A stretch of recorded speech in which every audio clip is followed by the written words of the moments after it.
des exemples, je prends de mes plans, mais des fois en coaching, on fait un gros travail avec les gens. Bon, il y a la thérapie, puis il y a le coaching aussi. Puis il y a des fois où, au cours des années, j'étais là, je voyais que j'investissais du temps avec les gens pour faire ça, puis je disais, peut-être que je le mériterais, moi aussi. Parce que je l'avais déjà fait dans le temps où j'étudiais, où je m'étais déjà fait des objectifs. Et là, je disais, hey, j'ai pas pris de temps pour moi récemment pour faire ça. Fait que je le fais avec d'autres. C'est sûr, c'est mon métier, il y a des heures. Puis à un moment donné, ce serait peut-être le fun que je me book un rendez-vous avec moi-même pour le faire. Est-ce qu'on aurait pu dire que c'était hypocrite de ma part? Non. À un moment donné, c'est de prendre les moyens, prendre le temps. Puis à chaque fois, c'est d'avoir, comment je dirais, vous avez remarqué, quand on juge, on bloque le processus. Si on se juge, si on sent la culpabilité, la honte, tout ça, c'est des choses qui vont bloquer. C'est d'arriver, qu'est-ce qui est là? Ah, OK, il y a ça. Qu'est-ce que je fais à partir de maintenant pour avancer? Fait que, la seule chose, moi, je vous invite à faire ça depuis le départ, c'est que vous allez avoir, en anglais, ça se dit bien, en français, je vais le traduire de manière littérale, une autorité naturelle. Donc, en disant quelque chose, mettons que vous allez transmettre, en sachant que vous-même, vous le mettez en pratique, la personne va l'entendre dans votre voix, dans votre corps. Donc, vous avez d'autant plus d'impact dans ce que vous transmettez. Hein? Congruence. La congruence. Ouais, c'est toute la notion de congruence et de cohérence, mais ça amène cette notion de convaincant, parce qu'il y a une autorité, il y a une force dans ce que vous dites. Ouais. C'est ça.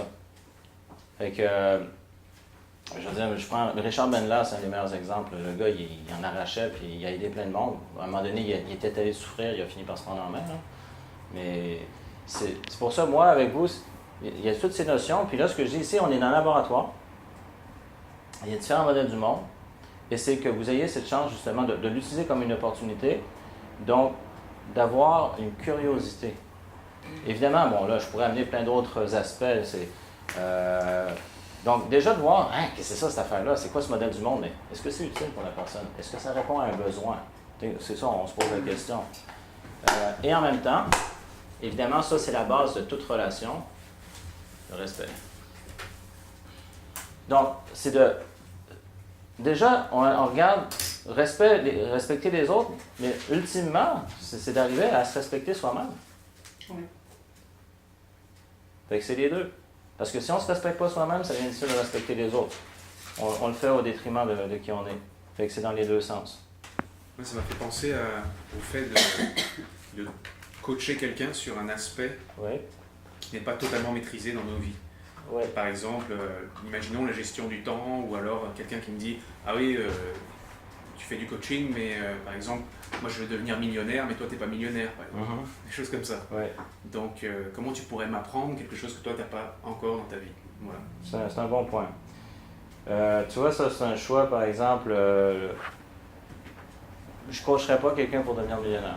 Je ne le suis pas encore. Donc, est-ce qu'il y a un niveau de croyance limitante par rapport à ça? Quand les gens se sabotent, oui, ça je peux le faire, parce que moi j'ai déjà réglé des choses par rapport à ça. Fait que, effectivement, il y a un niveau de congruence dans ce sens-là. Il y a différents aspects. Des fois, j'ai déjà entendu des commentaires comme « cette personne-là n'a pas l'air en santé, comment elle peut me coacher? » C'est comme l'exemple de Richard Bandler.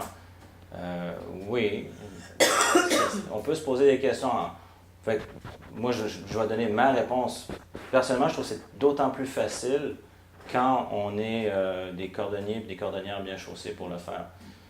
Ça veut-tu dire qu'on ne peut pas le faire? Non. J'ai vu des gens, je ne nommerai pas de nom, qui étaient fait partie de mes anciennes formatrices, qui est sur certains plans comme la santé, qui n'étaient pas, je veux dire, qui avaient du travail à faire, mettons comme fumer, puis plein de choses, l'alcool, puis tout ça, mais qui avaient des très bons résultats avec les gens. Fait que, bon, OK, ils ont des bons résultats. C'est possible, mais le plus important, c'est de savoir comment on se sent là-dedans. Fait que est-ce qu'on peut aider les gens? Mais ce que je constate, mettons, on prend des exemples comme Robbins, c'est le gars, il est très congruent. Fait que ce qu'il fait a d'autant plus d'impact. C'est une de ses forces. On a vu que quand on coach, si je reviens, mettons, à l'exemple de santé, d'énergie, la première chose, c'est l'état dans lequel on est. Fait que si on est déjà dans un bon état, on a encore un meilleur niveau de performance. Mais ta question, c'est de savoir si on ne maîtrise pas quelque chose, si on va coacher dans ce domaine-là, c'est ça? Oui, ou si on se doit, par conscience professionnelle, de dire ben ça, je peux pas te coacher sur ce domaine-là, Ouais. juste par respect, par là où j'en suis. C'est bon en commençant avec ça. Moi, je prends un exemple pas plus tard qu'au printemps, donc il y a à peu près 6 mois. J'ai déjà aidé je travaille des fois avec des enfants, des adolescents, des familles, puis j'ai eu d'excellents résultats, des bons témoignages. Mais pas les enfants directement, je ne les mets pas en vidéo. Je prends des gens qui sont majeurs pour les vidéos, mais... puis quand j'ai vu comment ça allait pas bien, mettons, avec ma petite de 13 ans, bon, pour différentes raisons, là, j'étais comme en train de dire, attends une minute, je suis coach, puis là, c'est... Bon, fait que, là, j'ai comme... Il y a eu un moment où j'ai dit, attends une minute, c'est quoi ça?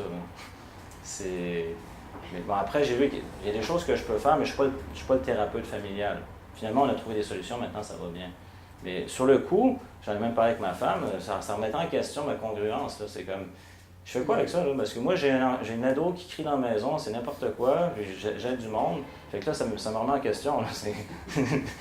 Bon, finalement, on a trouvé des solutions, mais sur le coup, je dois avouer que quelqu'un m'aurait demandé de travailler avec son ado, je l'aurais peut-être pas senti à ce moment-là. Je parle pour moi, là. Parce que j'aurais senti que, regarde, je vais arranger les choses de mon côté, puis je te reviendrai après. Fait que, bon, ça a été un apprentissage. Fait que, dans ce sens-là, c'est de voir que s'il y a un malaise, on risque de ne pas faire un bon travail. Si on sait que non, je ne l'ai pas encore maîtrisé, mais je sais le chemin par lequel passer, puis je peux amener la personne à suivre le chemin, déjà, ça, c'est une manière de faire. C'est de savoir comment on le perçoit. Oui. Il y a aussi l'idée que on ne peut pas travailler avec nous-mêmes sur certaines choses, mais c'est clair pour nous, pour les autres.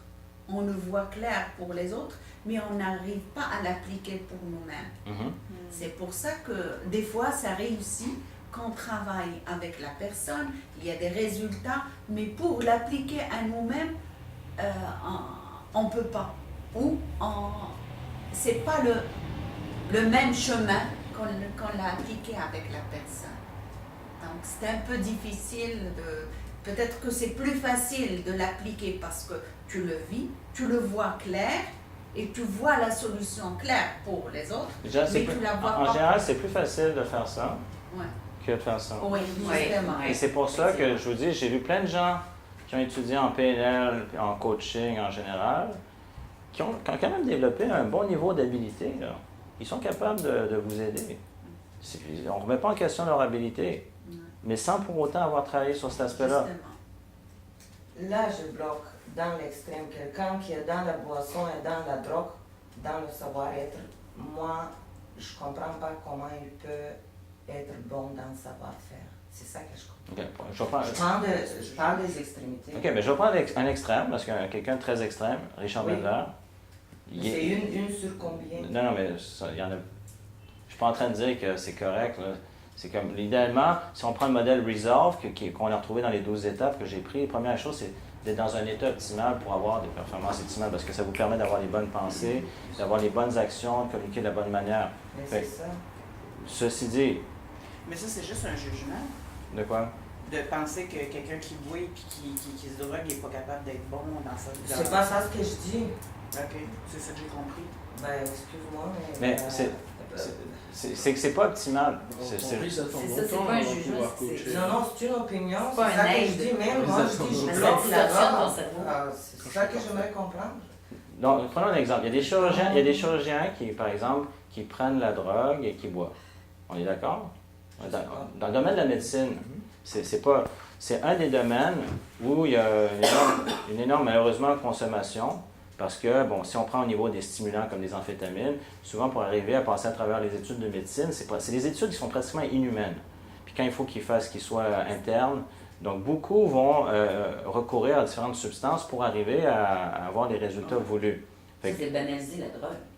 Ben oui, C'est banaliser la drogue. Oui, On a dit Attends. qu'on a tout le pouvoir Ça, c'est des jugements. pour agir sur nous. Moi, c'est ce que j'apprends. Puis ici, j'essaie de me dépasser. Ouais. En faisant les incantations, en mettant des choses en pratique, ce qui ne rentrait pas au début, oups, il rentre plus facilement parce que j'ai commencé à faire des incantations. Mais comment je serais curieux de savoir comment j'ai banalisé la drogue? Ben, en disant que c'est correct que quand on fait des grosses études, je pourrais m'acheter l'idée, moi aussi. Juste un instant. Je fais une grosse étude. Est-ce que j'ai dit que c'était correct? Non, c'est pas ce que tu as dit. Tu illustres. C'est banalisé. Non, mais tu dis que... Ça, c'est un jugement. mais Tu illustres quelque chose. j'entends que j'ai dit que c'est correct. Ben oui. Non. J'ai jamais dit que c'était Ok. correct. Ben, tu as parlé qu'il y a des gens à l'université qui prennent de la liprole parce qu'ils ont des grosses études. Je suis en train de voir quelque chose avec vous, d'observer Ok. une réalité. Je suis pas en train de dire que c'est correct. Mais tu observes une réalité. Ok. C'est ça. J'ai pas dit que c'était correct. J'ai Parce senti qu'il y en a ça. plusieurs qui ont passé par là sans prendre de drogue et ils ont Et réussi. voilà. Mais là où je vais en venir pour répondre à ta question, Oui, oui. les médecins, parce que, entre autres, je ne dis pas qu'il y a juste dans cette profession-là, il y a d'autres domaines, qui vont être de consommer donc des drogues, de l'alcool aussi pour se détendre, et qui vont le faire, entre autres, cette notion que je mentionnais aux études, ça va être plus des stimulants, mais après qui restent accrochés à ça après. OK. OK? Et qui vont faire leur travail quand même. Je ne suis pas en train de dire que ça ne peut pas altérer leur performance. Oui, ça peut altérer. C'est ça. Mais, J'ai apporté un film. oui. OK. Ceci dit, il y en a qui arrivent justement à faire avec, puis qui réussissent quand même à bien faire leur travail. Fait qu'ils savent justement comment contrôler. Donc, est-ce que ces gens-là, mettons, si je regarde médecins ou même dentistes, je regarde, mettons, même les policiers, il y a des domaines où les gens vivent de la détresse. Il y a des hauts taux de dépression, même de suicide, malheureusement. Donc, les gens sont capables de faire leur travail. Il y en a que des fois, ils vont décrocher, ils vont trop en prendre, puis là, ça va vraiment affecter ça. Ça arrive. Mais beaucoup vont savoir trouver la limite pour bien faire leur travail, mais n'empêche qu'ils souffrent en dedans. Donc, là, je voulais répondre à ta question. Le savoir-faire, il y a des gens qui peuvent avoir leur vie. Puis si je prends l'exemple des médecins, ils ont appris à prendre des stimulants pour faire leurs études. Ils vont rester accrochés à ça après, malheureusement. Ils vont rester à trouver la juste mesure pour bien faire leur travail, mais qu'à un moment donné, ça cause toutes sortes de problèmes. Et là, c'est d'aller plus loin que ça. Moi, ce que je vous invite depuis le départ, c'est ce que vous puissiez être des cordonniers et des cordonnières bien chaussés.